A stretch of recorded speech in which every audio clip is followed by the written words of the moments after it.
আসসালামু আলাইকুম রহমতুল্লাহি ওবরাকাতু। আমি মুরাদ। আজকে নিয়ে আসলাম একটি নতুন টপিক, প্রিপোজিশন।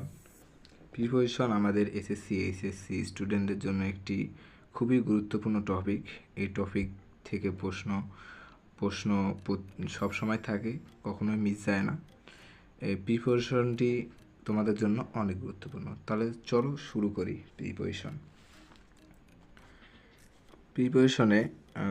প্রিপোজিশনগুলো হলো যেমন ইন, from, of, to ইত্যাদি। আজকে এই কয়েকটি প্রিপোজিশন নিয়ে আলোচনা করব এবং পরবর্তী ভিডিওতে অন্যগুলো নিয়ে। তো প্রথমে চলে আসি আমরা ইনের ব্যবহার বা ইন কোথায় বসাবো, কিভাবে আসলে সেন্টেন্সটা পড়ে বুঝবো যে এখানে ইন বসবে, তো সেটাই। তো ইনের ব্যবহার সাধারণত হয় স্থানের পূর্বে ইন বসে। স্থানের পূর্বে ইন বসে। যেমন মনে করো একটি উদাহরণ, I see reflection,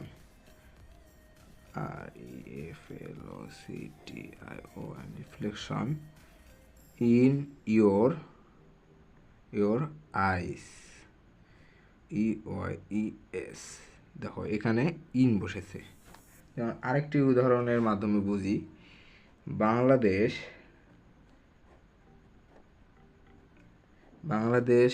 is dash in dash south Asia. দেখো এখানে বাংলাদেশ কোথায় অবস্থিত? সাউথ এশিয়া, একটি স্থানের নামের পূর্বে ইন বসে। কি বসে? ইন বসে। তারপরে আরও যেমন মাসের নামের পূর্বে ইন বসে। মাসের নামের পূর্বে ইন বসে। যেমন দি কাকু সিং ইন দ্য স্প্রিং, এটি একটি উদাহরণ হতে পারে।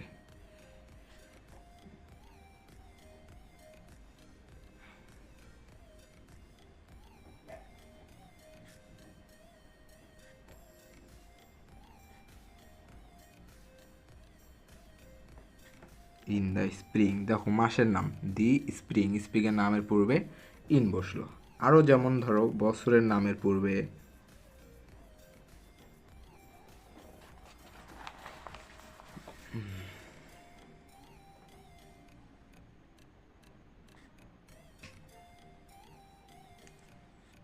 তারপর ধরো সিজন,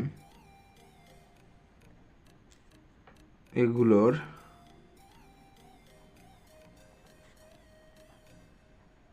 পূর্বে ইন বসে। যেমন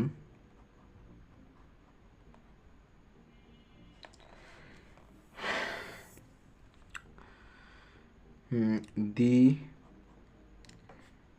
জেনারেল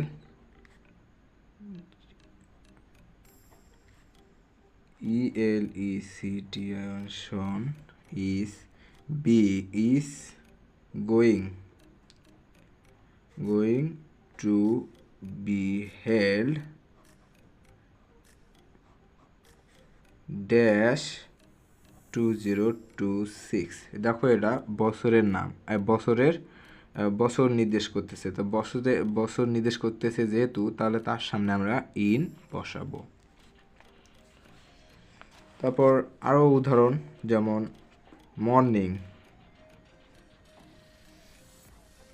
ইভিনিং,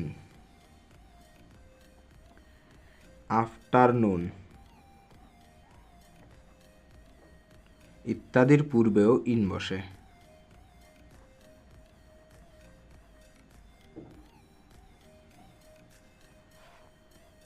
ইন বসে। যেমন উদাহরণ, example, all the sun rise at মানে সরি কি বলতেছি, যেমন ডি ফগ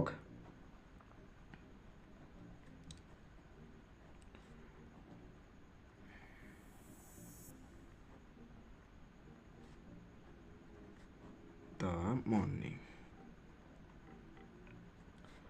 দেখো মর্নিং, দি মর্নিং, মর্নিংয়ের সামনে আমরা ইন বসাইলাম।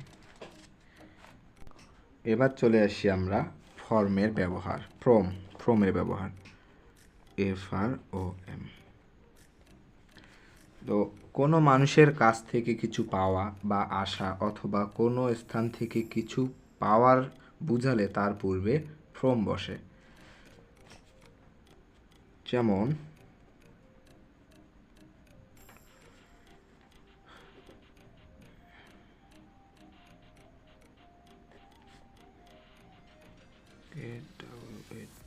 water from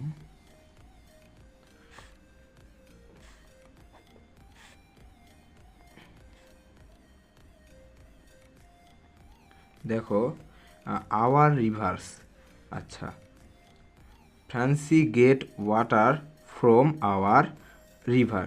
ফ্যান্সি কোথা থেকে পানি পায়, কোথা থেকে, কোনো জায়গা থেকে থেকে বোঝাচ্ছে, তাহলে তার সেই ইংলিশ ওয়ার্ডের পূর্বে ফ্রম বসে। বা আরেকটি উদাহরণ, হাজি, HA যেটা হাজিস রিটার্ন ফ্রম মাক্কা। দেখো হাজিরা কোথা থেকে ফেরত আসতেছে, কোথা থেকে থেকে বোঝাচ্ছে, মাক্কা থেকে কোথায় আসতেছে মানে দেশে আসতেছে, তাহলে যেহেতু থেকে বোঝাচ্ছে সেহেতু এখানে আমরা ফ্রম বসাবো। আবার দেখো আবার কিছু শব্দ আছে তারপরে ফ্রম বসে, যেমন সাফার, ফ্রি, স্কেপ, তারপরে কিপ, তারপরে ওকে, এগুলোর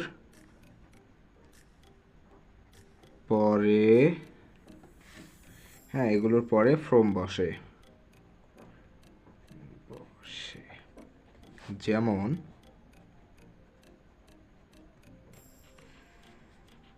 I have been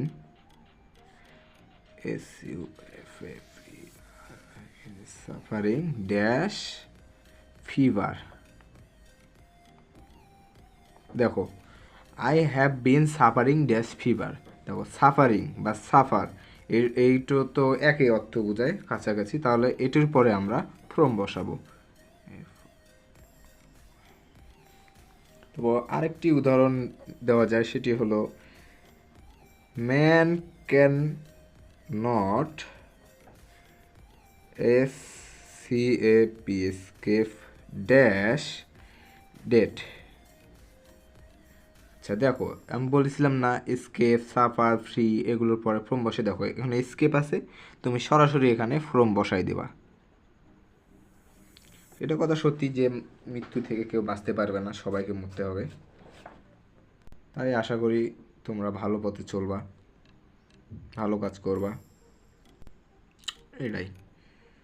তো এখন আমরা অফের ব্যাপার শিখব। অফ, দেখো অফটা এমন একটা প্রিপারেশন, যেমন ধরো যে কোনো একটি বাংলা শব্দের শেষে র যুক্ত আছে, হ্যাঁ, তাহলে তার পূর্বে সেই শব্দটার ইংরেজির পূর্বে আমাদেরকে অফ বসাইতে হবে। লিখি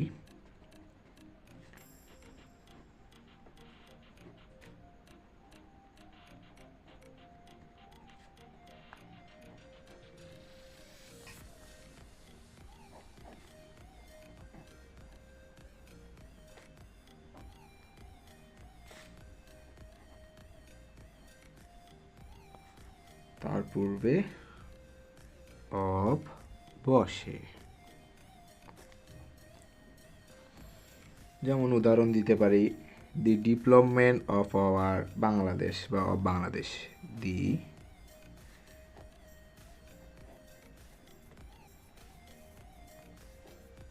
development dash Bangladesh.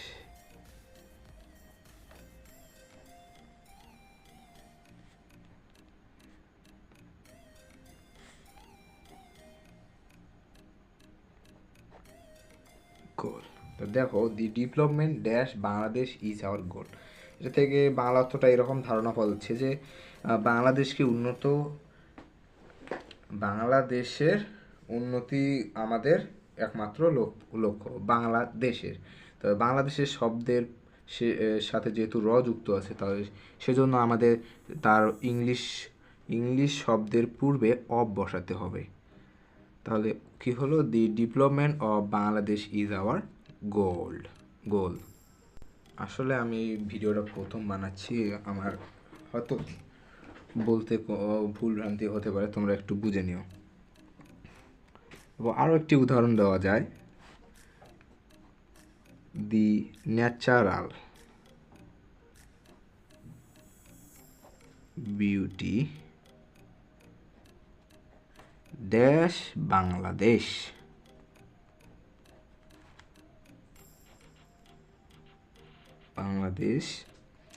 Is in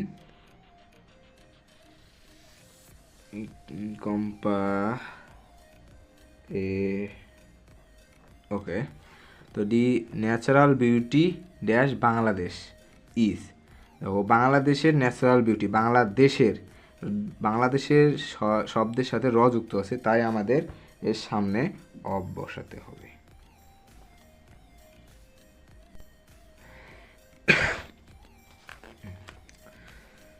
এখন আমরা 2 এর ব্যবহার শিখব, ইউজ অফ টু। কারো কাছে যদি বুঝায়, যেমন the children when to its mother, হ্যাঁ, I beg love to him, আমি তার কাছ থেকে ভালোবাসা ভিক্ষা চাইছি। কারো কাছ থেকে বুঝালে টু বসে। কারো কাছে বুঝালে টু বসে। যেমন উদাহরণটা যেটা বললাম সেটাই দেওয়া যায়, I begged love dash him, আমি তার কাছ থেকে ভালোবাসা চাচ্ছি, মানে ভিক্ষা চাচ্ছি। তাহলে আমরা এখানে টু বসাবো। তারপরে উদ্দেশ্য বুঝালে টু বসে, উদ্দেশ্য বুঝালে টু বসে। যেমন we make love to enjoy our life, মানে আমরা ভালোবাসা করি যদি আমরা সুখী জীবন পাই। মানে we make love to enjoy our life, মানে আমরা ভালোবাসা করি আমাদের জীবনটাকে উদযাপন করার জন্য। উদাহরণটা দিয়ে দেই, we make love dash enjoy our life. তাহলে আমরা ভালোবাসা করি, উদ্দেশ্য বোঝাচ্ছে কোনো একটা কারণের জন্য, মানে উদযাপন করার জন্যে। তাহলে একটা কারণ বোঝাচ্ছে, উদ্দেশ্য বোঝাচ্ছে, তাই আমরা এখানে টু বসাবো। তারপর আরও একটি নিয়ম, দুটি ভার্বের মাঝখানে টু বসে। এটা একটি বিখ্যাত নিয়ম, দুটি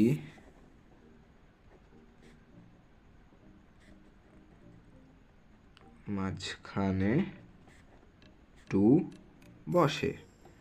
যেমন উদাহরণ, I walk dash keep my body fit. তো ওয়াক একটা ভার্ব, কিপও একটা ভার্ব, যেহেতু আমরা বলেছি নিয়মে যে দুটি ভার্বের মাঝখানে টু বসে, তাহলে আমরা এখানে টু বসাই দেব। আরও একটি উদাহরণ দেওয়া যায়, হি কেম ড্যাশ মিট মি। সে এসেছে আমার সাথে দেখা করার জন্যে। উদ্দেশ্য বোঝা যাচ্ছে এবং দুটি ভার্ব রয়েছে, যেহেতু দুটি ভার্ব রয়েছে তার মাঝখানে আমরা টু বসাবো। হি কাম টু মিট মি, সে এসেছিল আমার সাথে দেখা করার জন্য।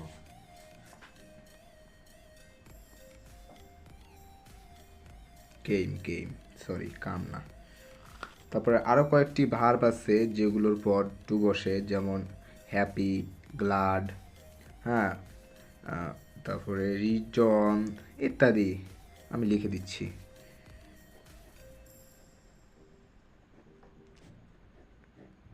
Glad,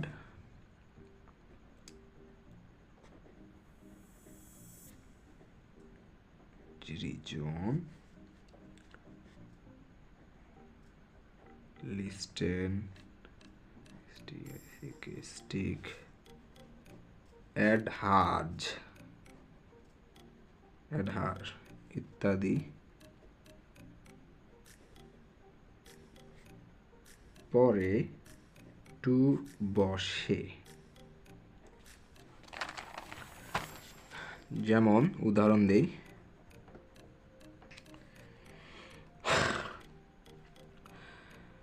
date is preferable dash dishonour. Okay, preferable, যে এখানে লিখে দিচ্ছি প্রিফারেবল বা এর অ্যান্টোনিম, এগুলো থাকলেও এরপরে আমরা টু বসাবো। আরেকটি সহজ উদাহরণ, he is know dash me, he is know to me. ওকে,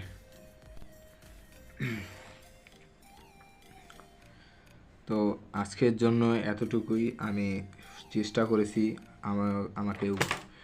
আমি উপস্থাপন করার চেষ্টা করেছি অনেক ভালো করে। তো হয়তো এখন আমার অনেক সমস্যা হচ্ছে কথা বলতে, পরবর্তীতে ধীরে ধীরে আমার সব কিছু সংশোধন করবো ইনশাল্লাহ। তোমরা আমার সাথে থাকিও। আল্লাহ হাফেজ।